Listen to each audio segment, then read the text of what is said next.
Bom dia, senhor Rafael Sominski.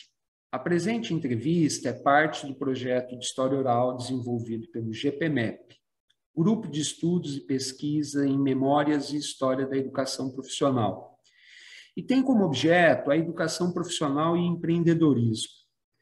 Nesse sentido, peço ao senhor que se apresente para que possamos conhecê-lo melhor, nos informando data e local de nascimento, filiação, como se realizou sua formação escolar inicial, até chegar à Escola Técnica Estadual Bento Quirino. Bom dia, professor. Bom dia a todos. Meu nome é Rafael Solinski, eu tenho 33 anos, sou um produto de 1988, eu sou natural de Valinhos e tive uma infância bem interessante, uma infância num sítio, uma infância numa propriedade rural, e fiz a minha formação basicamente em escola pública. Então, comecei desde o lado infantil, né, que era comum na minha época, né, nos anos 90, era comum para estar na escola infantil, né, ter no infantil 1, infantil 2, eu nem sei se existe mais, e a partir do pré, eu estudei em uma unidade SESI, na época também totalmente gratuita, né, só dependente de ter familiares na indústria em si. Isso fiz a minha formação aqui em Valinhos, até, né, do pré até a 8ª série, agora 9º ano, e quando tive a oportunidade de prestar o vestibular para a Escola Técnica Estadual Bento Quirino, e o prazer de frequentá-la de 2003 a 2005. Bom, Rafael, qual fator foi determinante para a escolha da Escola Técnica Estadual Bento Quirino? Bem como o curso que você realizou, né? Não, perfeito, professor, perfeito. Na verdade, eu vejo isso como sempre, a Escola Técnica Estadual Bento Quirino, o nosso famoso Bentão, que a gente fala com tanto carinho, com tanto amor, de quem foi aluno, né, quem passou por lá. Desde que eu estava no SESI, nós tínhamos uma visão de que o Bento Quirino era um colégio acolhedor e era um colégio que tinha uma liberdade de expressão, uma liberdade educacional muito alta.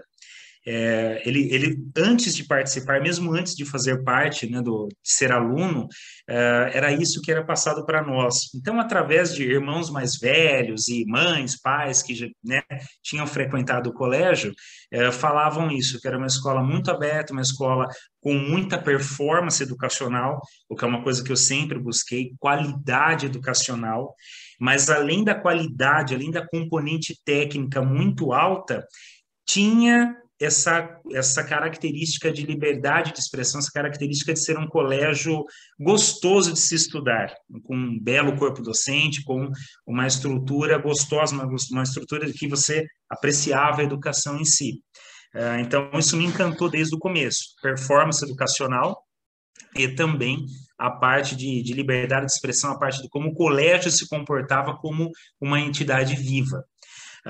Para além disso, para escolher o curso técnico de eletrotécnica, eu sempre fui apaixonado por matemática, por engenharia, desde pequenininho, desde lá dos meus 5, 6 anos de idade, e aí o que sempre me chamou mais atenção, que sempre gostei mais por algum motivo, foi a parte de engenharia elétrica e telecomunicações. E, na época, o curso que mais me atendia, entre técnico de telecomunicações e técnico de eletrotécnica, era eletrotécnica.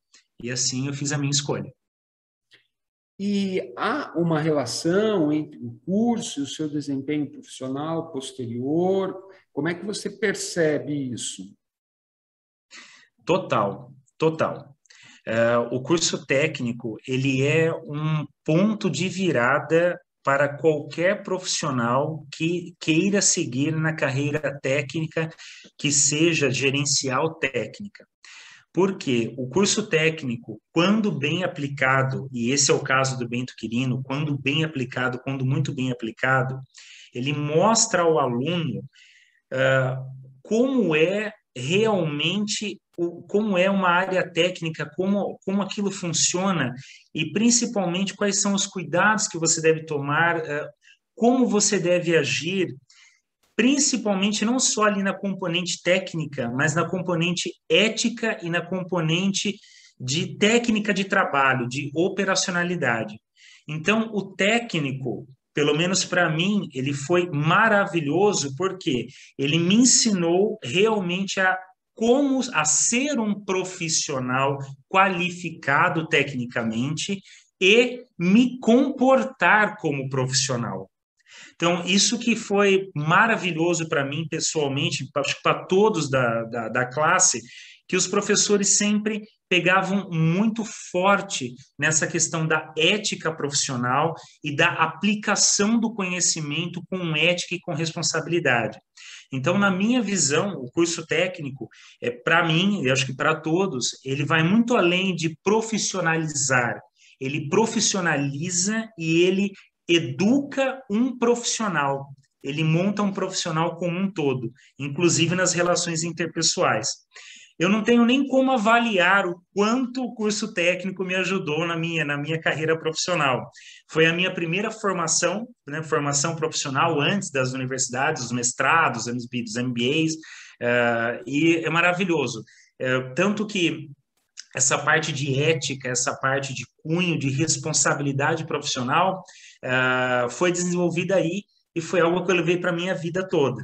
Além de um ou outro conhecimento que, com o tempo, você se eleva profissionalmente num nível muito maior, você acaba não usando mais aquele conhecimento mais técnico, mas essa parte da ética e da responsabilidade de ser um profissional, o que é ser um profissional, isso é o que eu carrego para a minha vida toda e com certeza vou continuar carregando.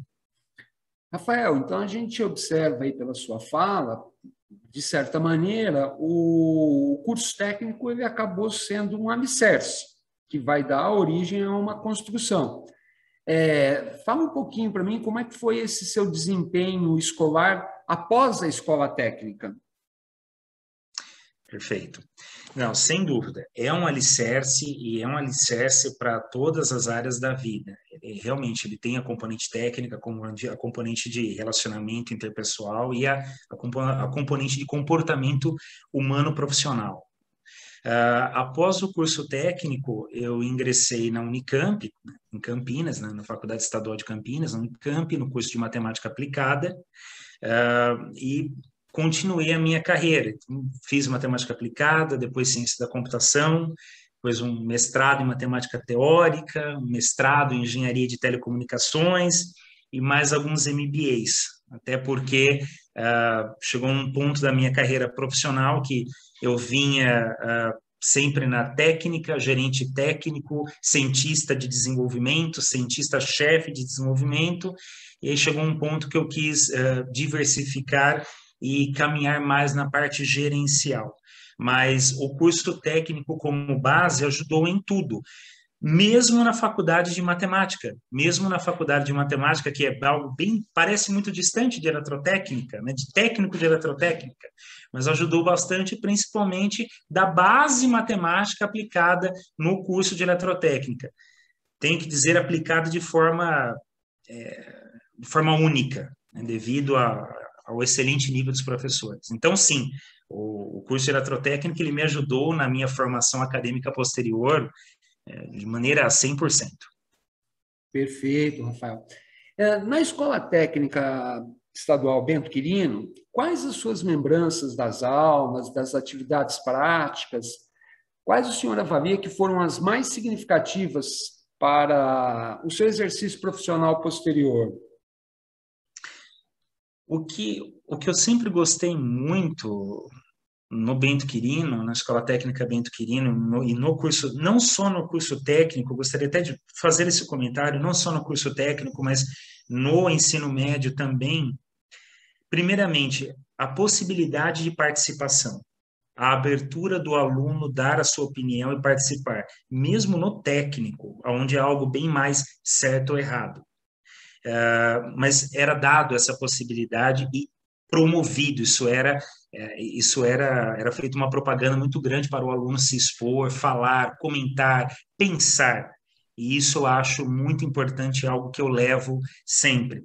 Mas além disso, o que eu realmente sinto um carinho muito grande, um orgulho de ter feito parte, é essa questão da ética profissional, também nas aulas práticas. Então, os professores, quando nós íamos para os laboratórios, quando nós tínhamos aulas práticas, eles sempre tinham esse foco, ética, segurança, cuidado, entendimento do que acontece, né?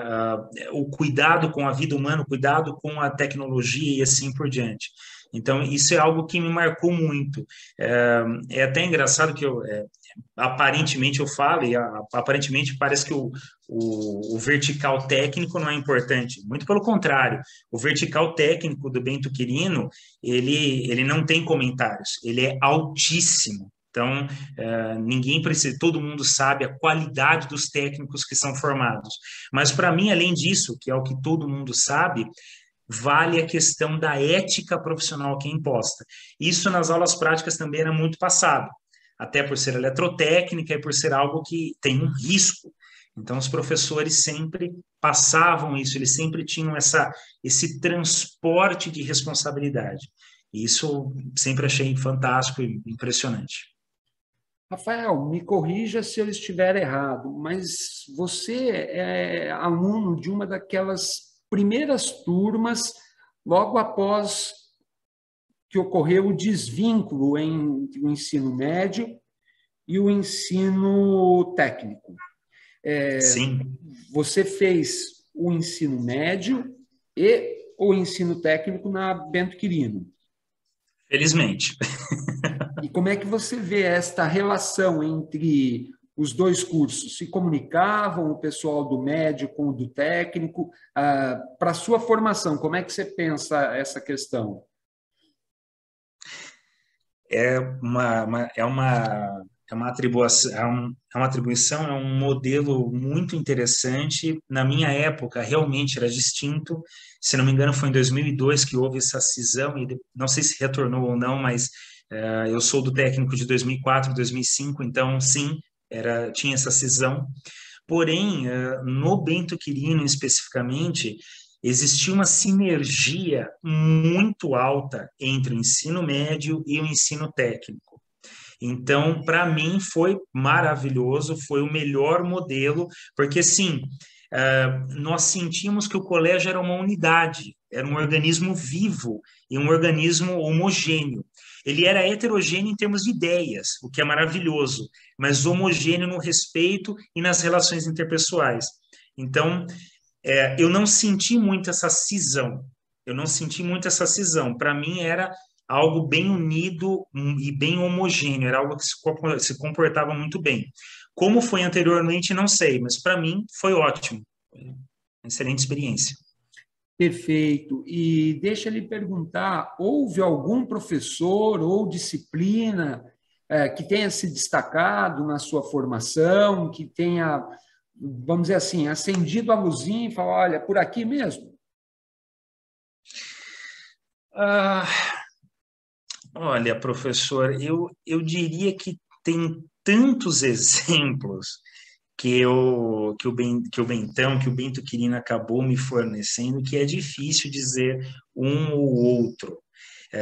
Em termos do curso técnico especificamente, com certeza o Jitsunori Tsuha e o Jun Tanaka são professores que eles sempre tinham esse apelo à ética e à responsabilidade e ao conhecimento verdadeiro do que é engenharia, e isso, sem dúvida, me acendeu, né? Nutria a alma enquanto a profissional.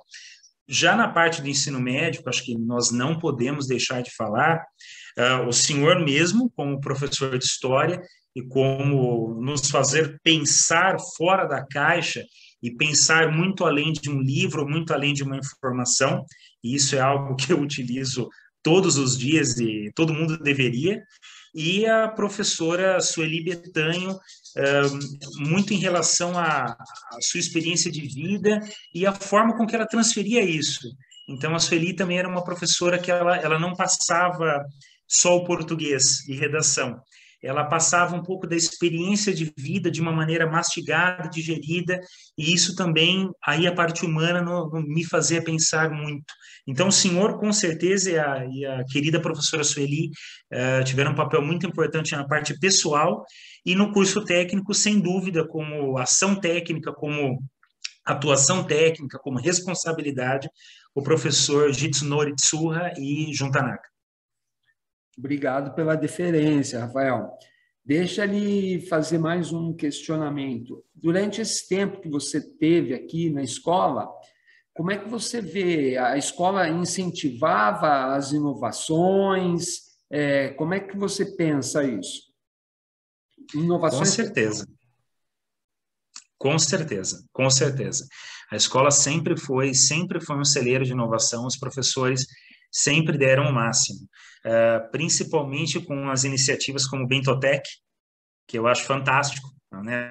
Mega feira de ciências, digamos assim, onde você tinha a possibilidade de criar os seus modelos, de criar, desenvolver XYZ. Então, sim, sempre foi um celeiro de oportunidades, um celeiro de criação.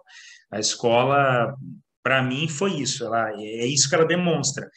Até usando aquele modelo, ela é homogênea e heterogênea em ideias e na possibilidade de você se desenvolver. Então, sim, é um celeiro.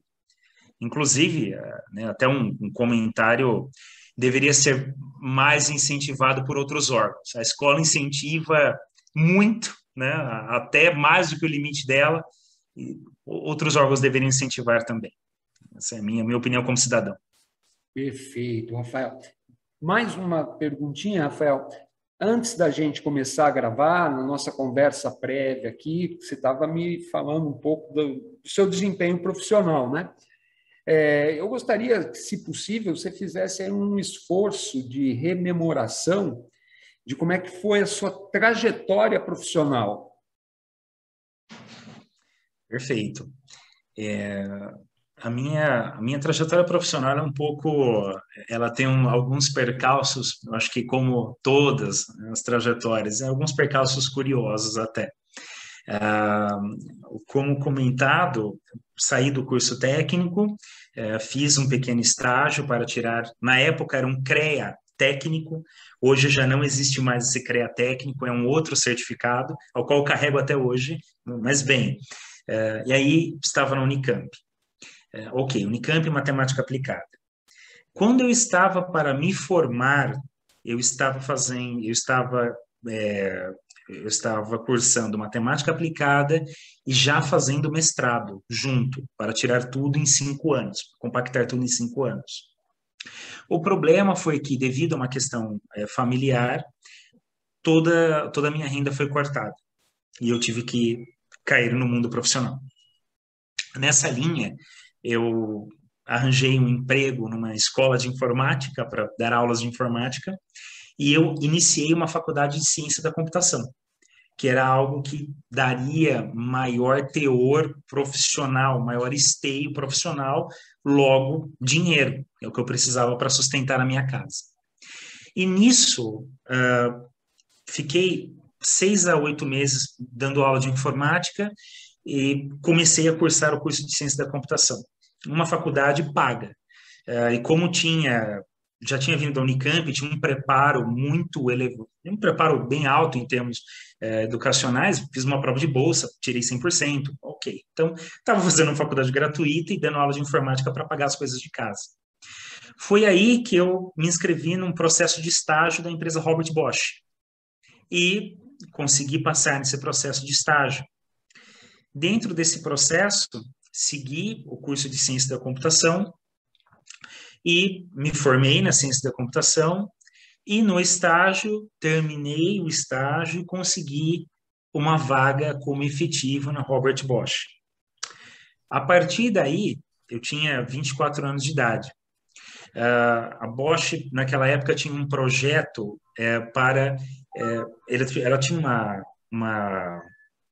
ela tinha uma ideia de implantar no Brasil uma unidade de engenharia de projetos avançados e aplicações especiais de segurança eletrônica.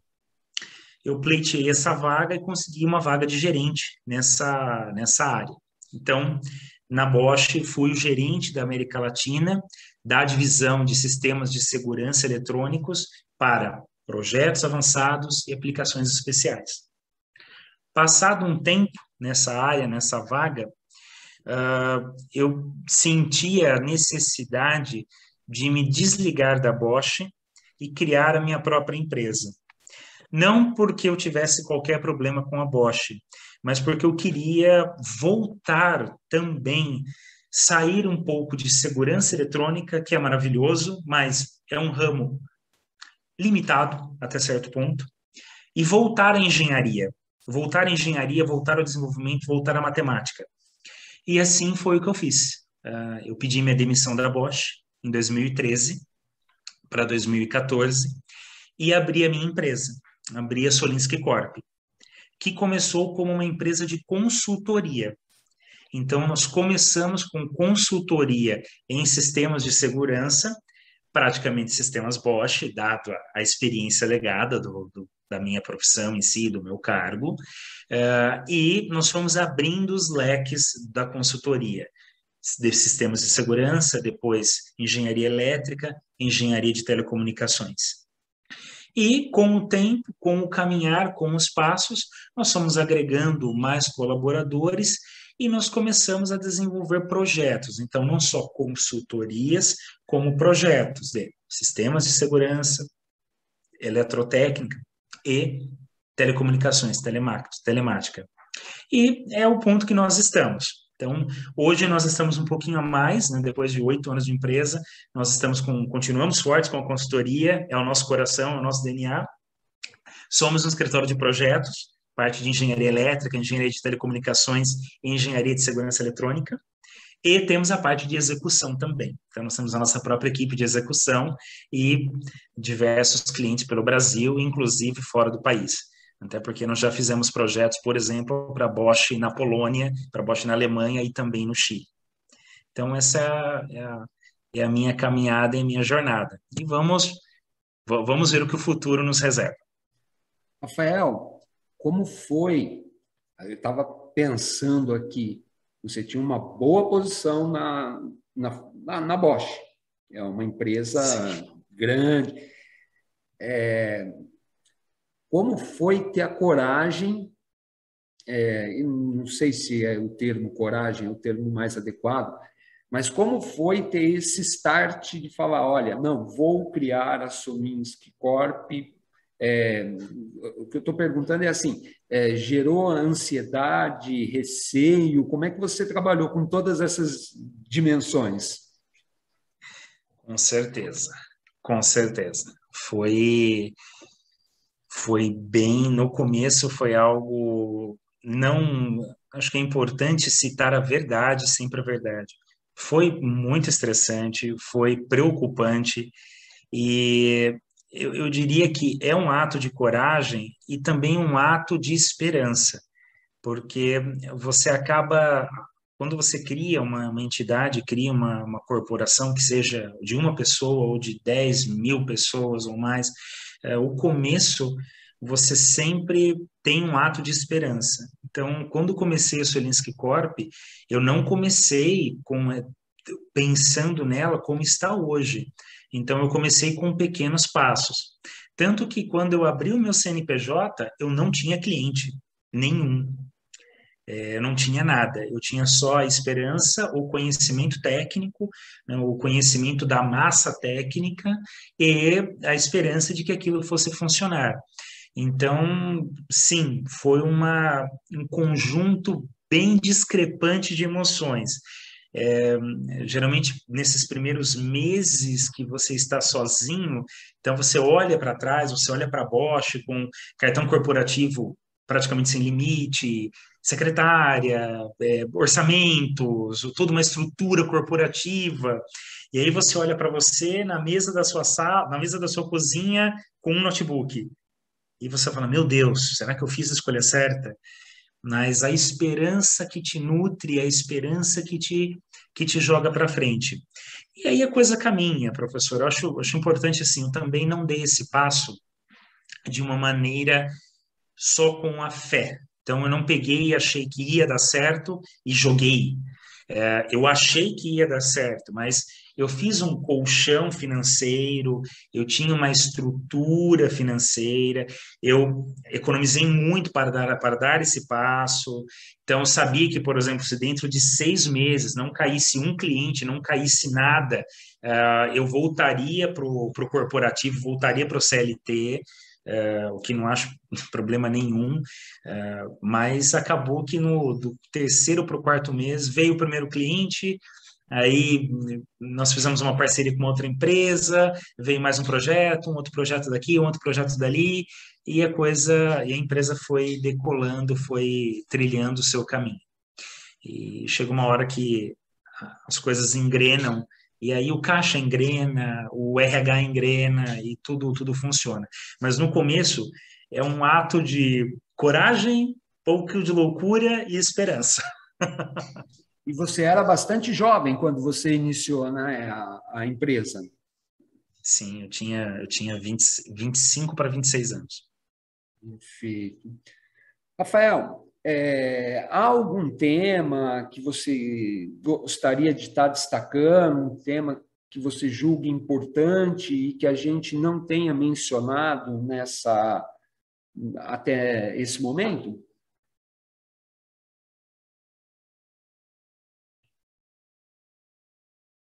Professor, desculpe, deu uma cortada. Ah, eu vi mesmo que deu uma... Não, eu estava falando se há algum tema, alguma coisa que você julgue que seja bastante significativa para a gente mencionar e que a gente não tenha mencionado até esse momento? Ah, bom, eu acho que a parte mais importante, né, que nós comentamos muito do Colégio Bento Quirino em si, e talvez o que eu fale seja o chover no molhado, mas acho que esse chover no molhado é sempre importante continuar chovendo. Ter boas instituições de ensino, bons professores e, principalmente, conseguir aproveitar isso num país como o nosso é uma bênção, é uma oportunidade de ouro. Então, eu julgo que para todos os pré-adolescentes ou até mesmo as crianças, seria muito importante que fosse feito um trabalho, claro, a partir dos pais em si, mas que essas crianças pré-adolescentes, adolescentes no caso do Bento Quirino, reconheçam o cenário que eles estão e o quão proveitoso isso pode ser, porque é um período muito bom da vida, é um período que dificilmente é um período difícil, né? Dificilmente é um período difícil, é um período maravilhoso, um período de aprendizagem, de novas experiências, e que quando você está nisso e está num colégio desse nível, que tem esse nível de corpo docente, que tem esse nível de possibilidades, seja ela de interpessoal, de aprendizado técnico, aprendizado laico comum, e tudo isso é muito bom e isso deve ser aproveitado ao máximo.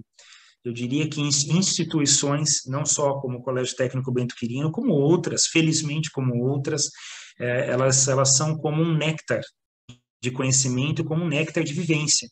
Então, para quem puder, para quem está cursando ou pretende cursar, aproveite ao máximo, sugue esse néctar, utilize os professores, tenham essa interação, porque é algo que fica para sempre, é algo que é utilizado a todo momento na vida de cada um de nós. Rafael, muito obrigado pelo seu depoimento, pela sua memória e pelo tempo que você disponibilizou para a gente. E fica o convite, voltando, nós superando essa fase terrível de isolamento por conta da pandemia, venha Meu nos Deus. visitar, rever o centro de memória da escola, e que agora você vai ser incorporado como acervo. Que bom! Fico feliz, professor, fico feliz. E com certeza, eu falo, é estranho falar Colégio Técnico Bento Quirino. O Bentão, ele é carregado no meu coração também. E todos vocês, é lógico. A escola não é concreto, a escola são pessoas. Então, nós, tô com toda certeza, todos os alunos carregam um pouco de cada um de vocês aqui no coração, sem dúvida. Obrigado, Rafael.